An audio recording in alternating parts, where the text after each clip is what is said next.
Well, let's just say this. Whatever path you choose to take in life, I'm not going to be judgmental. But we have history of NBA players who choose the villain role. The three best of all time were Bill Laimbeer, Dennis Rodman, and Draymond Green.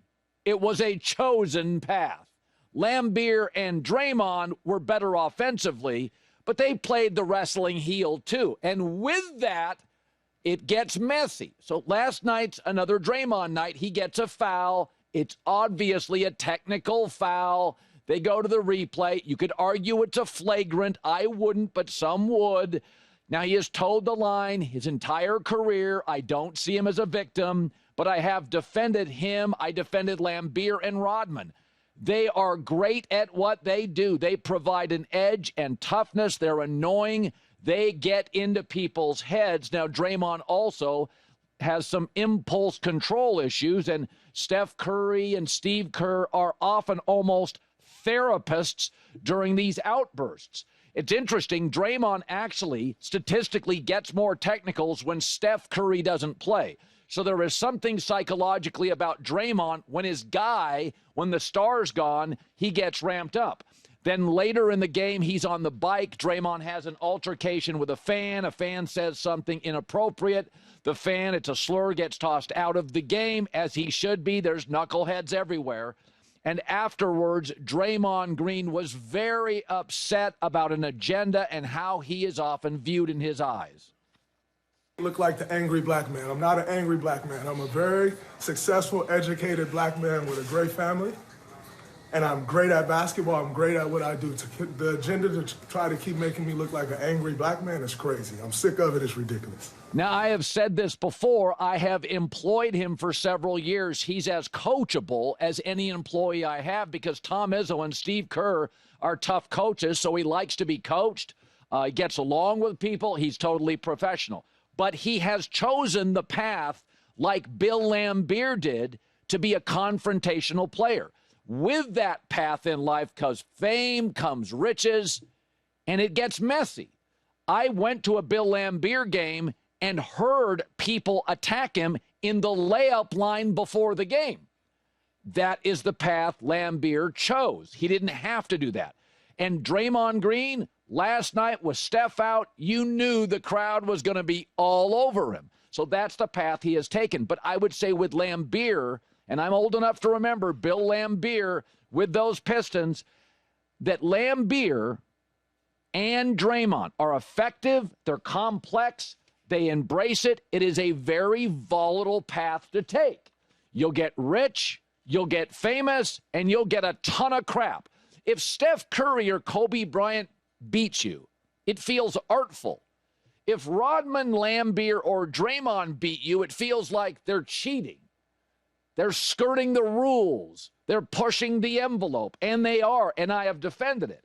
Bulls fans and Laker fans, they thought Laimbeer was inappropriate. It's one thing to get beat by the artist, by the scalpel. It's another thing to be beaten over the head, and sometimes with Laimbeer and Rodman and Draymond, it feels that way. So aggression meets aggression, and the fans are really, really. I sat in a Laimbeer game.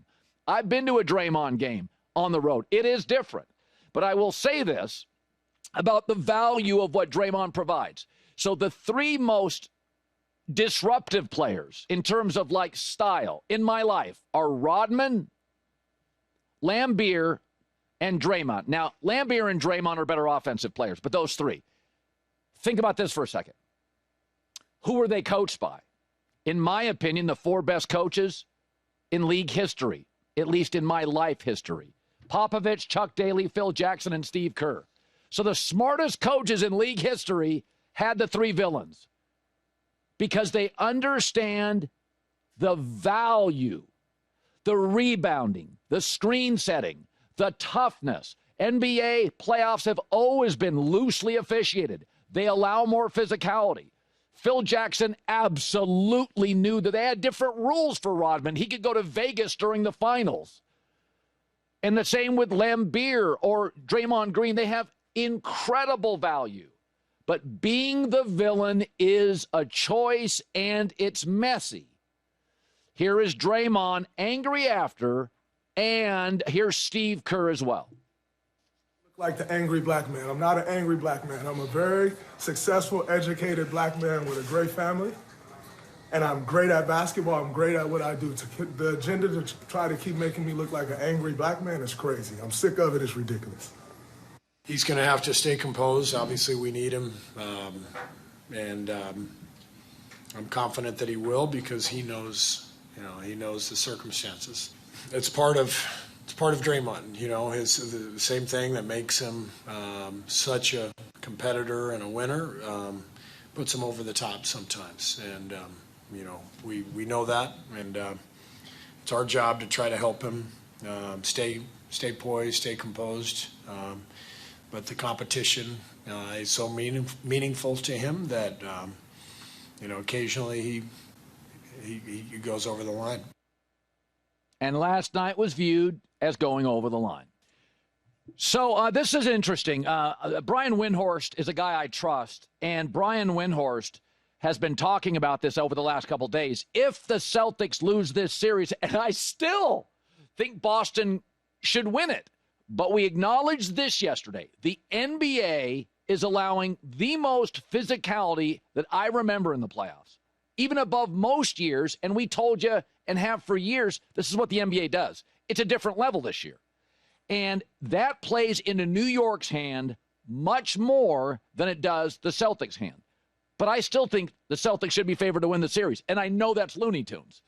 But Windhorst has been saying, win or lose, but especially lose, they're going to break this team up. They have new owners, and there's a lot of money here if you don't win. But what's interesting is Brad Stevens is a very smart GM, and he is always ahead of the curve. If they go after Giannis, and they're one of the few teams that would have a package to do it, and he could stay in the East, what does it tell you about what he thinks about Tatum?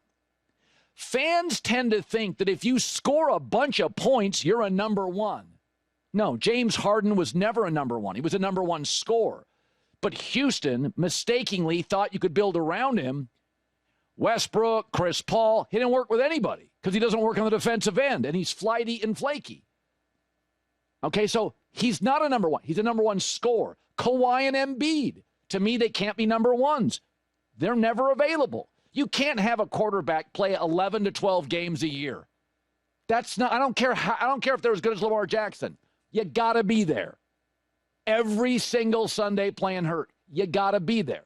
And so the NBA now even has minimums for awards. You have to play so many games. So I've always said this. I've always called Anthony Davis the best number two in the sport, is that he has the talent to be a one, but you can't really depend on him. Sometimes he's there. Sometimes offensively he's not present. So if I had to pick a starting five with one bench guy as the best number twos in the league, many of these feel like number ones. I'd have Jimmy Butler, Jaylen Brown, Chet Holmgren, Anthony Davis, Kawhi Leonard, and KD. And you think, oh, KD's a one. No, he's not. You can't build around him. He's a wanderer. You can never get an answer. He didn't like confrontation in the locker room from Draymond or on the bench. Steph is a one.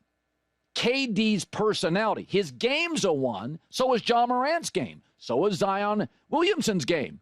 But they're twos, gifted twos. So to me, there are four things you need to be a one. Production. I mean, you can't score 12 a game and be a one. Production. Number two, physical and emotional reliability. You got to be there. You got to have your head on straight. That's Harden. Not a one. Number three is durability. Kawhi. You got to play. And number four is dog. Got to be a dog. And that's where Jason Tatum, and I'm not saying Tatum's not a one, but he struggles with the fourth one. He got to be talked into it. Even when he didn't play much in the Olympics, in his prime, his response was, well, it's just part of basketball. You think you're going to sit Kobe and MJ and not hear from it? You think you're going to sit LeBron and not hear from it? He was like, Michael Jordan still holds a grudge because Isaiah Thomas froze him out in an all-star game. In an all-star game. Number 4 is dog. You want the ball and you demand it. When I watched Jason Tatum's last shot, he goes left, chooses the wrong side, works himself into a double, goes into the defender, and shoots a fall-away. 2 of his last 3 shots were fall-aways. I'm not denying he's a 1, but he struggles with dog. He just does. And so I'm fascinated to see what Brad Stevens does. When they brought in Porzingis and Drew Holiday, what they were telling you was, we need to bring in 2 more offensive guys because sometimes our guy is not quite as dependable in big spots as we like. I always said this. You can tell what a team thinks of its quarterbacks by the plays it calls. You can tell what a GM thinks of his stars by what he surrounds him with. So if they said, we'll get rid of Jaylen Brown, we'll do this, we'll do this, we'll do this, we'll do this, we'll bring in Giannis. They're telling you, sometimes with Tatum, we're not sure if he got that dog. Giannis may not be able to hit a free throw. He wants to dominate. Okay, LeBron always wanted to. Michael, we all know the players. Bird, Magic, we all know. Doesn't mean you play great in every game 6 and 7. I'm not saying that. Everybody has bad games. Here's Rick Bucher yesterday on Tatum. Doesn't have a go-to spot. He doesn't have a go-to shot. He took fewer shots at the rim this season than he ever has in his career. And his mid-range went down as well. What compensated for that? He took nearly half of his shots from three-point range. So now we're looking at your go-to guy who, if his three-point shot is not falling, which it has not in this series, what's he going to? I've said this. Phil Jackson may have had the triangle, but sometimes Kobe and MJ just went, yeah, we're going to do my triangle, not yours. Give me the ball.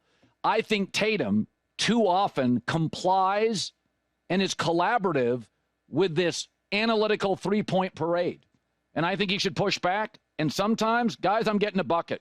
I'm taking the last 8 shots, and I'm not shooting threes. I'm getting buckets. But he's such a nice kid, and he's so collaborative. This is just my opinion, that this three-point analytic parade that Boston does, he just goes along with it. I see him constantly beat guys off the dribble, then step back and shoot a 3. Dude, just get to the basket and dunk. Just go to the basket, get better shots. But he is such a quality guy. And again, to me, there's 4 things you got to have to be an absolute 1. And I'm not saying he doesn't have dogs sometimes, but man, it can be a struggle.